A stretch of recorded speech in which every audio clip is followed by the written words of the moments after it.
بسم اللہ الرحمن الرحیم۔ السلام علیکم۔ میری اماں رات ہوتے ہی بڑی سی چادر میں چھپ کر گھر سے باہر نکل جاتی اور لوگوں کے گھروں کے سامنے کچرا چراتی۔ مجھے اماں کی اس حرکت پر شدید غصہ آتا اور سمجھ نہ آتا کہ وہ ایسا کیوں کرتی ہیں، کیونکہ اب تو ہم امیر ہو چکے تھے۔ اپنے مخصوص کمرے میں اماں رات کچرا جمع کرتی اور سارا دن وہیں ہوتی، لیکن حیرت کی بات یہ تھی کہ وہ کمرے کے پاس سے ہمیشہ پھولوں کی خوشبو آتی۔ ایک شک کے ہاتھوں مجبور ہو کر میں نے اماں کے جانے کے بعد کھڑکی کا لاک چھپکے سے کھولا، لیکن اندر کا منظر میری دنیا ہلا گیا۔ اندر ایک بیڈ پھولوں سے سجا تھا اور میرا نام فرزانہ ہے، میرا تعلق کراچی کے ایک گوٹھ سے ہے۔ ہم 6 بہن بھائی ہیں۔ میرے والد ایک مل میں کام کیا کرتے تھے، میری ماں سلائی کڑھائی اور اجرک بناتی۔ کچھ دن بعد شہر سے ایک عورت آتی جس کی کپڑے کی دکان تھی، وہ مناسب قیمت دے جاتی اور سامان لے جایا کرتی۔ میری بڑی بہن آسیہ بھی امی کا ہاتھ بٹاتی، وہ گھر کے کام بھی کرتی اور ساتھ اماں کے ساتھ سلائی کڑھائی بھی کیا کرتی، لیکن اماں اس کے بولنے سے بڑی تنگ تھی۔ آپا سب سے لڑتی رہتی۔ اماں کہتی کہ زبان پکڑ، اپنی بہت چلتی ہے، اگلے گھر بھی جانا ہے، ایسے ہی زبان چلاتی رہی تو چٹیا سے پکڑ کر وہ لوگ باہر نکال دیں گے۔ میری چھوٹی خالہ کے ہاں آپا کا رشتہ ہوا تھا۔ خالہ کا بیٹا ثاقب بلدیہ میں کام کرتا تھا۔ ان کے گھر کے حالات ہم سے اچھے تھے، لیکن خالہ سنا چکی تھیں جہیز ٹھیک ٹھاک دینا میرے سسرال میں پتہ چلے کہ اگر بہن سے رشتہ کیا ہے تو گھر بھر دیا۔ اماں اکثر کہتی ہیں کہ کیسی بہن ہے، سارے حالات جانتی ہے، پھر بھی جہیز کی باتیں کرتی ہے۔ 6 بیٹیوں کا ساتھ ہے، کس کس کا پورا کروں گی۔ آسیہ آپا کو جو سلائی کے پیسے ملتے وہ گھر کے پاس لگنے والے اتوار بازار جاتی اور اپنے لیے چیزیں خرید لاتی، کبھی میک اپ، کبھی پراندے، کبھی کھا پی کے آ جاتی۔ آسیہ آپا سے چھوٹی زکیہ کا رشتہ آیا تھا، وہ لوگ ابا کے جاننے والے تھے۔ لڑکا ابا کے ساتھ ہی کام کرتا تھا اور ابا کہتے تھے کہ وہ اچھا لڑکا ہے۔ اس دن وہ لوگ زکیہ کو دیکھنے آئے تو آپا کو پسند کر لیا۔ اماں نے بتایا کہ اس کا رشتہ تو اس کی خالہ کے گھر پکا ہے۔ وہ لوگ چلے گئے۔ اصل میں آسیہ آپا کا رنگ سانولا سا تھا اور آپا کا رنگ بھی گورا تھا، اور پھر بھی کچھ بن ٹھن کے بھی رہا کرتی تھی۔ اتوار بازار لگا تھا اور آپا صبح سے کام نمٹا رہی تھی، اسے جلدی جلدی سب کام نمٹا کر وہاں پہنچنا ہوتا تھا۔ میری چھوٹی بہن نازیہ نے کہا کہ مجھے بھی لے چلیں، لیکن آپا نہ مانی اور اماں کو بھی نہیں بتایا۔ اس دن آپا شام تک اپنی سہیلی کے ساتھ شام کو واپس آئیں۔ ابا بھی آ چکے تھے۔ انہوں نے بھی پوچھا یہ کون سا طریقہ ہے، لیکن آپا نے ابا کا لحاظ کیا نہ اماں کا۔ کہنے لگی کہ میں اس قید میں نہیں رہ سکتی۔ جب دیکھوں روک ٹوک کہہ کر رکی نہیں اور اندر چلی گئی۔ اس واقعے کو 6 دن گزر گئے تھے جب ایک شام آپا ایک لڑکے کے ساتھ گھر میں داخل ہوئی اور کہا کہ میں نے اس سے شادی کر لی ہے۔ ابا نے آپا کو مارنا شروع کر دیا۔ وہ لڑکا جس کا نام ظہیر تھا اس نے چھڑوا لی اور کہا کہ میں یہاں اسے مروانے نہیں لایا ہوں، اسے شوق تھا تم لوگوں سے ملنے کا۔ میری اماں رو رہی تھی، میری بہنیں بھی یہ سب دیکھ کر خوفزدہ تھیں۔ ابا سر پکڑے چارپائی پر بیٹھ گئے تھے۔ آپا نے ہم لوگوں سے تعلق ختم کر لیا۔ کسی سے پتہ چلا کہ اس لڑکے ظہیر کے پرچون کی دکان ہے، دوسرے گوٹھ میں رہتا ہے، اور ایک دن پتہ چلا کہ آپا اور اس لڑکے ظہیر کو کسی نے قتل کر دیا۔ ہمارے گھر میں قیامت جیسا منظر تھا۔ ہم سب بہنیں اور اماں رو پیٹ رہی تھیں۔ اچانک اماں نے کہا کہ تم لوگوں کا باپ کہاں ہے، وہ کل سے گھر نہیں آیا۔ یقیناً اماں سمجھ گئی تھیں کہ یہ کام ابا کا تھا۔ اماں نے خالہ سے کہا کہ تم لوگ زکیہ کا رشتہ لے لو، لیکن خالہ نے بھی ہم سے رشتہ توڑ دیا۔ ابا اس کے بعد لاپتہ تھے۔ گھر میں فاقوں کی نوبت آ گئی تھی۔ زکیہ آپا اور میں گھر جاتے اور کچھ زکیہ آپا اور میں گھر جایا کرتے اور کچھ مانگ کر لے کر آتے۔ میری چھوٹی بہن بہت بیمار ہو گئی تھی۔ لگاتار ہونے والی بارشوں کی وجہ گھر کی چھت بھی ٹپکنے لگی تھی۔ اماں بہت پریشان تھی۔ اس رات بھی شدید بارش آئی، گھر کی چھت گر گئی۔ اماں کو اور میری 2 بہنوں کو بہت چوٹیں آئیں۔ میں اور زکیہ آپا اور میری بہن نازیہ بچ گئے تھے۔ بارش بہت شدید تھی اور رات کا پچھلا پہر تھا۔ وہ رات ہم نے بارش میں گزار دی۔ صبح ہوتے ہی گوٹھ والے جمع ہونے لگے۔ چاچا دلاور نے اپنی بیوی سے کہا کہ انہیں گھر لے چلو۔ ہم لوگ ان کے گھر آ گئے۔ چاچا دلاور کی بیوی دوسرے دن ہی سنانے لگی، ہمارے خود کے حالات اچھے نہیں ہیں۔ کبھی کہتی کہ کام بڑھ گیا ہے، اماں سارا دن اس کے ساتھ کام کرواتی۔ میری بہنیں چچی کے ساتھ سارا دن لگی رہتی، لیکن پھر بھی ان کی باتیں سننی پڑتی۔ ایک دن چچی کہیں گئی ہوئی تھی، جب چچا اماں کے پاس آیا اور کہا کہ تمہاری مکان کی چھت بھی پکی کروا دوں گا اور جتنا ہو سکا تم لوگوں کا ساتھ دوں گا، لیکن میری ایک شرط ہے۔ تم جانتی ہو کہ میری اولاد نہیں ہے، میں دوسری شادی کرنا چاہتا ہوں، تم زکیہ کا نکاح مجھ سے کر دو۔ اماں سوچ میں پڑ گئیں اور کہا کہ تیری بیوی میری بیٹی کو سکون سے رہنے نہیں دے گی۔ تو کہنے لگا اس کی کیا مجال ہے، جب زکیہ سے میری اولاد ہوگی اس کی کیا اوقات رہ جائے گی۔ ہمارے گھر کی چھت پکی ہو گئی تھی، ہم اپنے گھر آ گئے اور ایک دن 2 گواہوں کی موجودگی میں ذکیہ کا نکاح دلاور نامی شخص سے کر دیا، جو عمر میں اس سے 2 گنا زیادہ تھا۔ ادھر جب ذکیہ وہاں گئی تو دلاور کی بیوی نے شور ڈال دیا، گوٹ کے لوگ جمع کر لیے، کہنے لگی کہ نیکی کا یہ صلہ ملا، برے وقت میں گھر پہ رکھا، ان ماں بیٹی نے میرے ہی شوہر پر نظر رکھ لی۔ دلاور خاموش کھڑا تھا۔ اب روز یہی ہوتا، آپا سے کوہلوں کے بیل کی طرح کام لیا کرتے۔ جب دلاور کی بیوی کا دل چاہتا آپا کو مارنا پیٹنا شروع کر دیتی۔ دلاور بیوی کے سامنے خاموش رہتا۔ ادھر ہمارے حالات بدلنے لگے تھے، اب ہم پہلے سے اچھے حالات میں تھے، گھر بھی اب پکا ہو گیا تھا، میری چھوٹی بہنیں اسکول جانے لگی تھی۔ مجھے لگتا کہ یہ سب دلاور کرا رہا ہے، لیکن وہ تو ہمارے گھر ہی نہیں آتا تھا۔ آپی بھی اب آنا جانا چھوڑ گئی تھی، وہ اماں سے ناراض تھی کہ مجھے بوڑھے کے ساتھ بیاہ دیا، لیکن اماں اب عجیب سی ہو گئی تھی۔ میں حیران تھی، میری اماں رات ہوتے ہی بڑی سی چادر میں چھپ کر گھر سے باہر نکل جاتی اور لوگوں کے گھروں کے سامنے کچرا چراتی۔ مجھے اماں کی اس حرکت پر شدید غصہ آتا اور سمجھ نہ آتا کہ وہ ایسا کیوں کرتی ہے۔ اپنے مخصوص کمرے میں اماں رات کچرا جمع کرتی اور سارا دن وہیں ہوتی، لیکن حیرت کی بات یہ تھی کہ وہ کمرے کے پاس سے ہمیشہ پھولوں کی خوشبو آتی۔ ایک شک کے ہاتھوں مجبور ہو کر میں نے اماں کے جانے کے بعد کھڑکی کا لاک چھپکے سے کھولا، لیکن اندر کا منظر میری دنیا ہلا گیا کہ اندر ایک بیڈ پھولوں سے سجا تھا اور اس پر بہت سارے بال بکھرے پڑے تھے۔ میں نے جلدی سے الماری بند کی اور وہاں سے نکل آئی۔ اب جب اماں جاتی میں چھپکے سے ان کے پیچھے نکل جاتی تھی۔ میں نے دیکھا کہ کچھ گھروں کے آس پاس پھرتی اور کچھ اٹھاتی وہ چادر کے نیچے چھپا کر واپس گھر آ جایا کرتی۔ میں بہت دنوں تک دیکھتی رہی اور حیرت کی بات یہ تھی کہ اماں ان گھروں کے سامنے یا آس پاس سے کچھ اٹھاتی جو امیر لوگ تھے، بڑے بڑے گھر تھے جن کے۔ کچھ دن بعد میرا رشتہ آیا، اماں بہت خوش تھی اور میں نے دیکھا اماں اسی کمرے میں گھس گئی۔ وہ شام کو نکلی، اماں نے رشتے کے لیے ہاں کر دی۔ لڑکا ذمہ دار تھا، نوید نام تھا۔ میری چھوٹی بہن اماں کے ساتھ گئی تھی، ان کے گھر بتا رہی تھی، آپا تمہاری تو قسمت ہی کھل گئی، بہت بڑا گھر ہے ان کا، زمینیں ہیں، اپنی گاڑی ہے۔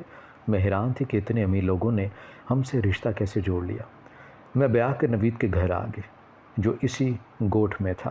نوید میٹرک پاس تھا، 3 بھائی اور 2 بہنیں تھیں۔ بڑے بھائی کی شادی ہوئی تھی اور ایک بہن کی۔ اماں فوت ہو گئی تھی، ابا تھے، گھر واقعاً بڑا خوبصورت تھا اور نوید بھی شہری بابو جیسا تھا۔ میں نے اکثر اسے دیکھا تھا، لیکن پتہ نہیں تھا کہ میرا نصیب اتنا اچھا ہوگا، میں تو سوچ بھی نہیں سکتی تھی یہ سب۔ میں سکون سے سوئی رہتی، میری جٹھانی اور نن سارا کام کرتی، نوید مجھے کچھ نہیں کہتا تھا۔ ایک دن میری نن نے کہا کہ نوید کو تو سنبھال لو، اس کی ذمہ داری اب تم پہ ہے، بڑی بھابھی کی نہیں۔ مجھے لگا کہ میری جٹھانی نے کچھ کہا ہے، میں اس سے اب کھینچی سے رہنے لگی۔ اب میں نوید کے کام خود کرتی۔ ایک دن وہ کپڑے دھونے لگی، میں نے اسے نوید کے کپڑے لے لیے اور کہا کہ میں خود دھویا کروں گی۔ وہ حیرانی سے مجھے دیکھ رہی تھی۔ شام کو میرے سسر نے مجھے بلایا اور کہا کہ میں نے نسرین جو میری جٹھانی ہے اس کے ساتھ بدتمیزی کی ہے، وہ ان کی بھانجی تھی، شاید اس لیے وہ اس کی سائڈ لے رہے تھے۔ میں نے کہا کہ میں نے صرف نوید کے کپڑوں کا کہا تھا کہ میں خود ہی دھو لوں گی، تو کہنے لگے کہ اس گھر میں رہنا ہے تو نسرین جیسے کہے ویسے رہنا۔ میں جانتا ہوں کہ تم کہاں سے آئی ہو، اب تمہیں یہ سب مل گیا ہے تو شکر گزار رہو، مغرور مت ہونا۔ میں نے نوید کو سب بتایا تو کہنے لگا کہ ادھی نسرین نے ہمیں ماں کی طرح سنبھالا ہے، ان سے بنا کے رکھنا، عزت کرو ان کی، اگر اس گھر میں رہنا ہے تو۔ ایک دن اماں میری چھوٹی بہن نازیہ کو میرے سسرال یہ کہہ کر میرے پاس چھوڑ گئی کہ نازیہ کا فرزانہ کے بغیر دل نہیں لگ رہا، کچھ دن رہ لے پھر لے جاؤں گی۔ نازیہ کے آنے سے میرا وقت بھی اچھا گزرتا۔ اس دن میری جٹھانی کی طبیعت خراب تھی، گھر پہ نوید ہی تھا، وہ ساتھ ڈاکٹرنی کے پاس لے گیا۔ میری جٹھانی ماں بننے والی تھی اور آج صبح ہی اس کی طبیعت خراب تھی۔ نوید نے مجھے بھی ساتھ چلنے کا کہا، میں بھی ساتھ ہی تھی۔ جب ڈاکٹر نے ہمیں بتایا کہ میری جٹھانی نے مردہ بچے کو جنم دیا ہے، سب بہت پریشان اور دکھ میں تھے۔ پہلے ہی 5 سال بعد ان کے گھر امید پیدا ہوئی تھی۔ میری جٹھانی سارا دن کمرے میں رہتی، میں اور نازیہ میری نن سارا گھر سنبھالتی، کام کرتی۔ میرے جیٹھ جب گھر آتے تب بھی وہ انہیں کھانا نہ پوچھتی۔ میرے جیٹھ جن کا نام ظفر تھا کئی بار کہا کہ آپ سوگ کو ختم کر دو اور گھر پہ توجہ دو، لیکن نسرین بستر کی ہو کر رہ گئی تھی۔ ایک رات میرا جیٹھ بہت دیر سے گھر آیا، سب گھر والے سو چکے تھے، میں اور نازیہ ٹی وی دیکھ رہے تھے۔ جب اس نے کھانا مانگا میں نے نازیہ سے کہا کہ جاؤ تم کھانا لا دو۔ ایک دن میں نے اور نازیہ نے سارا کام ختم کیا اور ڈیرے پر چلی گئی۔ ظفر ٹریکٹر چلا رہا تھا، ہمیں دیکھ کر ہماری طرف آ گیا۔ نازیہ نے کہا کہ مجھے بھی بیٹھنا ہے۔ ظفر نے کہا کہ آ جاؤ بیٹھ جاؤ۔ نازیہ ٹریکٹر پر بیٹھ گئی، وہ بہت خوش تھی۔ مجھے نہیں پتا تھا کہ اس وقت ظفر نے اور نازیہ نے کیا سوچ رکھا ہے۔ پھر اکثر ہی یہ ہوتا کہ ظفر کے سارے کام نازیہ کرنے لگی۔ اسے کپڑے دھو کے استری کر کے دیتی، اس کے آتے ہی کھانا گرم کرتی۔ اب وہ کھانا بھی میرے ساتھ نہ کھاتی اور ظفر نے بھی کھانا اپنے کمرے میں کھانا چھوڑ دیا، بلکہ اگر کوئی سامنے موجود نہ ہوتا تو وہ میرے کمرے میں نازیہ کو کہتا کہ کھانا لے آؤ اور دونوں ہی ساتھ کھانا کھاتے۔ انہی دنوں میرا دیور جو شہر میں پڑھتا تھا چھٹیوں پہ گھر آیا۔ اس نے نازیہ کو دیکھا تو دیکھتا ہی رہ گیا۔ اصل میں نازیہ ہم سب بہنوں میں سے خوبصورت تھی، ایسی جوان تھی کہ جو دیکھتا ہی رہ جاتا۔ وہ اکثر نازیہ کے لیے کچھ نہ کچھ لاتا، کبھی چوڑیاں اور کبھی کپڑے۔ میں نے نازیہ سے کہا کہ میں نوید سے بات کرتی ہوں، تم میری دیورانی بن جاؤ۔ تب وہ ہنسنے لگی اور کہا کہ وہ چھچھورا سا شہری بابو ہی رہ گیا میرے لیے، میں تو کسی اور سے شادی کروں گی جسے کچھ بتانا نہ پڑے، زندگی کو سمجھتا ہو۔ یہ تو شہر میں رہتا ہے، پتہ نہیں کتنی لڑکیوں کے ساتھ چکر ہوگا اس کا۔ نازیہ نے صبح سے مجھے کہہ رہی تھی کہ ڈیرے پر چلو۔ میں نے کہا کہ تم چلی جاؤ اگر جانا ہے، مجھے ابھی کچھ کام ہے۔ نسرین کی طبیعت بھی ٹھیک نہیں تھی، وہ سب سوتے، میں ڈر جاتی اور چیختی رہتی۔ سب کہہ رہے تھے کہ اس نے بچے والی بات کو دل سے لگا لیا ہے۔ نازیہ جب ڈیرے پر پہنچی تو ظفر اکیلا ہی تھا۔ نوید اور اس کے ابا آج ساتھ والے گوٹھ کسی شادی پر گئے تھے۔ نازیہ کو دیکھتے ہی ظفر نے اسے اپنی طرف بلایا۔ وہاں کافی درخت تھے اور چارپائی پڑی تھی۔ ظفر وہیں بیٹھ گیا اور اسے اپنے پاس بیٹھنے کا کہا۔ نازیہ اس کے سامنے زمین پر بیٹھ گئی، کہنے لگا کہ تمہاری جگہ نیچے بیٹھنے کی نہیں ہے، ادھر میرے پاس بیٹھو۔ نازیہ کو کندھوں سے پکڑ کر اٹھایا اور چارپائی پر بٹھا دیا۔ اب اس کی نظریں نازیہ پہ تھی، کہنے لگا تو مجھ سے شادی کر لے، بہت خوش رکھوں گا، ساری عمر جو تو کہے گی وہی میں کروں گا۔ میری بیوی تو تیرے سامنے ہی ہے، ذہنی مریضہ ہو گئی ہے۔ نازیہ نے کہا کہ اماں سے مانگ میرا رشتہ، میں خود یہی چاہتی ہوں۔ سارے گھر پہ یہ خبر آگ کی طرح پھیل گئی، ظفر نازیہ سے شادی کر رہا ہے۔ میرے سسر بہت غصے میں تھے، لیکن جب اپنی بھانجی کی طرف دیکھا تو چپ کر گئے۔ نسرین اب دن بدن پاگلوں جیسی ہو گئی تھی۔ میں اور نوید نازیہ کو گھر چھوڑ آئے اور انہیں ساری بات بتائی۔ اماں تو پہلے سے تیار تھی، جیسے فوراً ہاں کر دی اور کہا کہ اگلے ہفتے کو نکاح کر دیتے ہیں۔ اس طرح نازیہ میری جٹھانی بن گئی۔ میں بہت خوش تھی، دونوں بہنیں ایک ہی گھر میں رہیں گی۔ ظفر نازیہ کو شہر لے کر گیا، اسے کچھ کپڑے اور چیزیں خریدنی تھی۔ دونوں بہت خوش تھے۔ ظفر نازیہ کے مطابق چلتا، جو کہتی وہی کرتا۔ میں نے ایک بہت پیاری بیٹی کو جنم دیا۔ نوید بہت خوش ہوا اور میرے سسر نے سارے گوٹھ میں مٹھائی بانٹی، کہنے لگے کہ سالوں بعد یہ خوشی ملی ہے۔ میری بیٹی کا نام بھی خوشی رکھا گیا، جس میں ماں باپ اور دادے کی جان تھی۔ نسرین جیسے ہی اسے دیکھتی چیخنے لگتی۔ میرے سسر نے کہا کہ اسے نسرین سے دور رکھا کرو۔ نسرین کو بہت سے ڈاکٹرز کو دکھا چکے تھے، لیکن کوئی فائدہ نہیں ہوا تھا۔ خوشی اب 2 سال کی ہو گئی تھی۔ نازیہ کا ایک بیٹا تھا۔ میری نند کی کہیں شادی نہیں ہو رہی تھی، جو بھی آتا پلٹ کے جواب نہ دیتا۔ میرے سسر بہت پریشان تھے میری نند کے لیے۔ میرے دیور نے شہر میں شادی کر لی تھی، جس کا بہت صدمہ تھا۔ میرے سسر نے اسے گھر سے نکال دیا اور جائیداد سے بھی آگ کر دیا۔ میری چھوٹی بہنیں اور اماں ایک دن دربار پر گئی تو ایک فقیر ملا جس کی داڑھی بڑی ہوئی تھی، آدھا چہرہ جلا ہوا تھا، باقی آدھا اس نے سر پر چادر لی ہوئی تھی، اسے چھپا رکھا تھا، چل بھی نہیں سکتا تھا۔ اماں نے اسے کچھ پیسے دیے تو اس نے دور پھینک دیے اور آگ لگاتے ہوئے آگے کھسکنے لگا۔ اماں اور میری بہنوں نے سمجھا کہ پاگل ہے اور پھر گھر آ گئیں وہ۔ اس دن میں اماں سے ملنے آئی، خوشی بھی میرے ساتھ تھی۔ میری ایک چھوٹی بہن کا رشتہ خالہ کے بیٹے ثاقب سے ہو گیا تھا، جو آسی آپا کی وجہ سے ٹوٹ گیا تھا۔ رشتہ وہ اب حالات کی وجہ سے جڑ گیا تھا۔ خوشی کھیلتے کھیلتے اس کمرے میں چلے گی۔ یہاں پر میں نے اماں کو اکثر کچھ چھپاتے اور ایک دن ایک خوبصورت بیڈ بھی دیکھا تھا جس پر بال رکھے ہوئے تھے۔ خوشی نے جیسے ہی کمرہ کھولا ساری خوشبو پھیل گئی۔ اماں کی جب نظر پڑی تو جلدی سے خوشی کو باہر بھگا دیا۔ مجھے کہا کہ اپنے بچے نہیں سنبھال سکتی تم؟ میں نے اس دن پوچھ لیا، لیکن میری ماں مکر گئی۔ میں نے کہا کہ چلے کمرے میں۔ میں انہیں کمرے میں لے گئی اور وہ الماری کھولتی۔ میں بہت خوبصورت تھی، سارے گوٹھ میں میرا حسن مشہور تھا، لیکن میری ماں کہتی کہ وہاں شادی کروں گی جو اپنی جائیداد تیرے نام کرے گا۔ انہی دنوں میری چچی مجھے اپنے گھر لے گئی۔ میری چچی کی ایک بیٹی تھی جو سابلی سے تھی اور کوئی کام بھی نہیں آتا تھا۔ میری چچی نے اس کی شادی اپنے بھانجے سے کر دی تھی اور اسے گھر داماد رکھا ہوا تھا۔ جب میں وہاں گئی تو میری چچی مجھے کہتی کہ زرینہ کو بھی سلائی سکھاؤ، اسے بھی بتاؤ کہ اجرک کیسے بناتے ہیں۔ وہ ہر وقت سادہ سی رہتی، زبان کی تیز سی، اپنے شوہر سے بھی لڑتی رہتی۔ وہ بیچارہ چپ رہتا ہے کیونکہ چچی نے ساری جائیداد اپنی بیٹی کے نام کرتی تھی اور گھر بھی اس کا شوہر اس کی دولت کی وجہ سے شاید خاموش رہتا۔ انہی دنوں میری چچی کے پڑوس میں شادی تھی۔ میں اور زرینہ تیار ہو رہے تھے۔ اس کا رنگ سانولا تھا، اس نے کالے رنگ کا سوٹ پہن لیا، میں نے سرخ رنگ پہنا تھا۔ اسی وقت اس کا شوہر آیا اور بولا کہ زرینہ کپڑے بدل لو، پتہ نہیں چل رہا نہ رنگ کا نہ کپڑوں کا، ایک جیسے ہی ہو گئے ہیں۔ اور مجھے دیکھ کر بولا کہ لوگ تو آج کل گلاب کا پھول لگ رہے ہیں۔ میں ہنس کر اتراتے ہوئے باہر نکل آئی، لیکن ان کی لڑائی شروع ہو چکی تھی۔ اب یہی ہوتا، زرینہ کا شوہر میرے ساتھ بات کرنے کے بہانے ڈھونڈتا، میں اسے چھپتی پھرتی، اس کی نظریں بہت عجیب سی ہوتی۔ ایک دن زرینہ اور چچی کہیں گئی ہوئی تھی۔ زرینہ کا شوہر وقاص جب گھر آیا تو کہنے لگا، کھانا لے آؤ، مجھے بھوک لگی ہے۔ میں نے کہا کہ چچی اور زرینہ کچھ پکا کر نہیں گی اور میں نے بھی کچھ نہیں پکایا، کچھ دیر رک جاؤ یا پھر کچھ لا دو پکانے کو۔ میں نے دیکھا کہ اس کی نظریں مجھ پر ہی تھی۔ میں نے چہرہ پھیر لیا تو میرے سامنے آ گیا اور بولا کہ مجھ سے دوستی کر لو، بہت فائدے میں رہو گی۔ اتنا حسن ہے، اسے سراہنے کے لیے تمہیں میری ضرورت تو پڑے گی۔ میں نے تھپڑ مار دیا اسی وقت۔ دروازہ کھلا، چچی اور زرینہ اندر آ گئی۔ وقاص نے انہیں دیکھتے ہی مجھے دھکا دیا، میں دور جا گری اور کہنے لگا کہ یہ مجھے اپنی طرف مائل کر رہی تھی، کہتی ہے کہ مجھ سے دوستی کر لو۔ میں نے کہا کہ تمہاری بہن کا شوہر ہوں، کچھ تو شرم کرو۔ تو یہ سنتے ہی وہ میرے گلے لگ گئی اور منتیں کرنے لگی کہ مجھے اپنا لو، زرینہ کو چھوڑ دو۔ لیکن میں زرینہ کو نہیں چھوڑ سکتا۔ میں نے تھپڑ مار دیا، اچھا ہوا کہ تم لوگ آ گئے، نہیں تو پتہ نہیں کیا ہو جاتا۔ میں تو مرد ہوں اور شیطان ہمارا کھلا دشمن ہے۔ زرینہ آگے بڑھی اور مجھے بالوں سے گھسیٹنے لگی۔